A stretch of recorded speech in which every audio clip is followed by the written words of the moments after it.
Eu sei que também você gosta bastante, que aí trouxe uma nova dimensão para a questão de natureza humana, foi a duplinha Schopenhauer-Freud, né? Porque aí a gente começa a brincar com uma coisa que a gente não sabe o que é. Então, o Freud e o Schopenhauer não usam exatamente esse conceito, quer dizer, não usam essa expressão. Não falam natureza humana. Mas, começando pelo Schopenhauer, porque vem antes do Freud, o pensamento do Freud é claramente influenciado pelo Schopenhauer, né?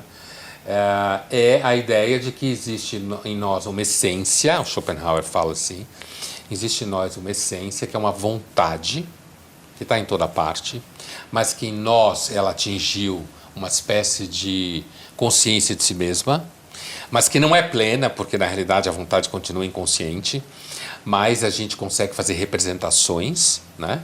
Como se fala em filosofia da realidade, mas que é uma vontade louca, cega, irracível, destrutiva e que, como a gente está falando aqui, essa é a natureza das coisas. Essa, inclusive a humana, essa é a natureza das coisas. Por isso que algumas pessoas acham que o Schopenhauer é uma espécie assim de matriz filosófica da seleção natural, entendeu? Por conta da violência, porque a seleção natural é uma teoria da violência. Sim, quem sobrevive né? é quem matou extremamente o outro. violenta, né? Tanto é que tem muitos documentários nesses canais para tipo Discovery e outros que vão mostrar, fala de bichos e não sei o quê, e os documentários, quando você olha, acompanha, eles quase todos são de animais adultos devorando filhotes de outras espécies. Você olha e diz assim, eu já conheço esse enredo. Aparece lá um animal adulto caçando, aí aparece uma mãe com filhotes, e aí a mãe sai por alguma razão com um, aí vem o bicho maior e come o filhote Pondé, da mas outra. a natureza é boa, Então, entendeu? A natureza ela é o equilíbrio perfeito. Só eu vou babaca defender fala os isso. bichinhos, porque eles são bons por natureza. É o homem que fica fazendo mal para eles. Então, é assim, agora você me lembrou um filósofo que eu li nos últimos tempos e gostei muito, chamado Zapffe, né, um norueguês do século XX, morreu em 1980, né? Que ele tem um livro chamado O Último Messias. Você me lembrou uma cena que ele descreve, é um opúsculo, é um ensaiozinho pequenininho, O Último Messias. A principal obra dele chama-se Sobre o Trágico, não tem em português, mas tem em inglês e francês. Ele escreveu em norueguês, né? Ele era norueguês. É assim que ele descreve: um dia o homem acordou e viu a si mesmo. Tomou consciência de si mesmo. Ficou horrorizado? Né? Não. Aí a sua mulher diz a ele, vá caçar. Aí ele sai da casa, do lugar deles, vai caçar. Aí na hora que ele vê o animal na frente dele, que ele vai matar, ele sente compaixão. E ele não é capaz de matar. Ele morre. Naquele dia, ele foi encontrado morto, devorado por um outro predador. Né? O Zapffe entende que a consciência é um erro da seleção natural. Então, muito aí a gente pesada. a gente tem a natureza humana como violência, que está em Schopenhauer, depois está em Freud, está em toda a pulsão de morte, não só, mas também. E tem a própria noção da natureza como má. Natureza enquanto tal. Enquanto tal, exatamente. Está presente muito nos filmes do Lars von Trier, está presente na Árvore da Vida, Sim. em alguns filmes que tratam disso, né? Porque, enfim, tem todo esse pensamento contemporâneo hiperromântico, né, da natureza, que eu brincava, não, vamos lá, porque o homem que Isso é babaquice. o homem que é o grande predador, os bichinhos são todos muito fofos, muito... A natureza humana a natureza é violenta. É claro que essa ideia do Zapffe, que o homem foi capaz de ter compaixão, e isso custou caro para o personagem dele do pequeno ensaio, o ser humano é capaz de ter compaixão, né? Ufa, claro. É capaz de ter compaixão. Significa que a gente consegue minimamente domar o nosso instinto. Exatamente. Para violência. O problema hoje é que tem gente que posta tendo compaixão nas redes sociais para dizer que é bom. E daí chega lá no departamento e descasca todo mundo e trata todo mundo mal. Principalmente que se a eu gente já estiver vi. falando do mundo corporativo. Não, né? pode ser no acadêmico também, pode ser no acadêmico. Ah, não, é que eu estou pensando nisso. Acadêmico com certeza. Pode né? ser acadêmico. Ainda mesmo porque tem menos dinheiro. Então, é normalmente uma violência entre animais famintos. Então, e o que... Aí eu vou trazendo para o contemporâneo, a noção de natureza humana do contemporâneo, ela quer jogar toda essa tradição, e olha que a gente pulou vários, hein? Porque, enfim, não dá para passar filósofo por filósofo da história do pensamento ocidental. A gente deixou Kant, Rousseau, todo esse pessoal que é a matriz do homem bom. A ideia da natureza que eu dizia é que o homem é a ideia do Rousseau. Sim, nasce bom. Nasce bom e a sociedade ele o tem corrompe. O homem natural, como ele dizia, ele não estava dizendo que o aborígene australiano era o homem bom, né? Sim. Como algumas pessoas interpretam, porque inclusive ele não conhecia o aborígene australiano. Mas é muito mais uma ideia, é uma espécie de platonismo, né? Lembra que eu falei, das duas vertentes que, né, o São Tomás de Aquino, o Santo Agostinho são aristotélicos. Rousseau, Kant, eles são platônicos. Então são visões diferentes de como essa natureza humana se realiza e da filosofia são mais total. empíricos, né? São mais empíricos. Idealismo e empirismo, grossíssimo modo, né? É uma forma de entender, você dá para colocar muitos filósofos um pouco... É quase um gradiente, mais perto de uma posição empírica, mais perto de uma posição idealista. Mas o que eu ia dizer é que o Rousseau, que introduz essa ideia de que o ser humano tem uma natureza boa, mas que está corrompida, e que politicamente é capaz não de se recuperar. Rousseau tampouco disse que a gente ia voltar a ser o homem natural do bem, perfeito. Mas você pode diminuir o nível da corrupção através da prática política. Ele é o grande filósofo da Revolução, né? Agora, sem dúvida nenhuma, Gabi, se você pensar, até Schopenhauer, a filosofia, de uma forma ou de outra, sempre transitou pela ideia de que no final do dia as coisas podem ser boas, mesmo os cristãos. Se a graça chegar, mesmo que seja para poucos, no final dos tempos, Deus é bom. E se Deus é bom, então tem um princípio do bem circulando, né? O Schopenhauer, ele é um filósofo importante porque ele faz um corte no mainstream da filosofia. Ele diz, a essência das coisas são más. Ela é má. Ela é cruel. Né? Por isso, esse olhar para a natureza cruel. Então, ele é o pai dos pessimistas. Ele é o pai do pessimismo na filosofia, totalmente. E o Freud está perto, não porque o Freud seja um metafísico, que nem era o Schopenhauer, mas porque ele entende a vida psíquica, a evolução da vida psíquica, como uma evolução que lida justamente com conteúdos que não são razoáveis, que estão fora da caixinha, como se fala hoje em dia. E, sobretudo, ambivalentes. Sim. Essa é uma palavrinha que nossos queridos jovens de hoje em dia, muito puros, não querem ouvir falar. Sim, você tem o mal dentro de você. Sim, você tem pulsões que não são tão bonitinhas assim dentro de você. Todos nós temos. Pasmem. Aí é trabalho da civilização e da maturidade aprender a lidar com elas, ou não. Mas essa verdade que é dura, né?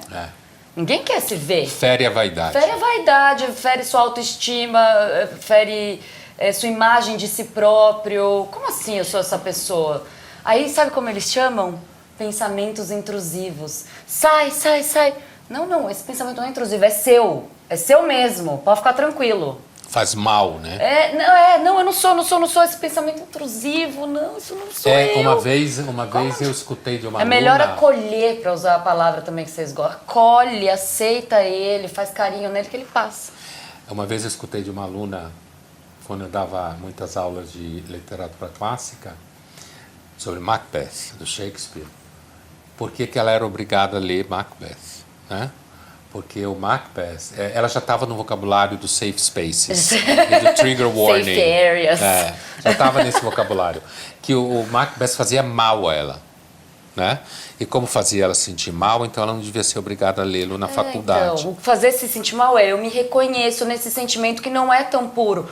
Deixa eu contar uma coisa, a literatura ela é para isso.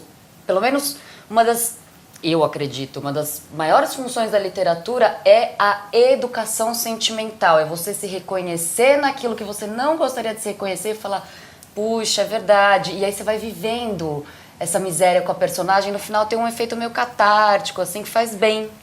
Para isso que serve. Hoje a gente está numa batida contrária, no sentido de você negar o tempo inteiro qualquer dimensão sombria, e é muito interessante porque se essa é uma discussão que nasceu teológica do mal e da nossa relação com ele, ela se transformou em política. Hoje, pureza é pureza política, entendeu?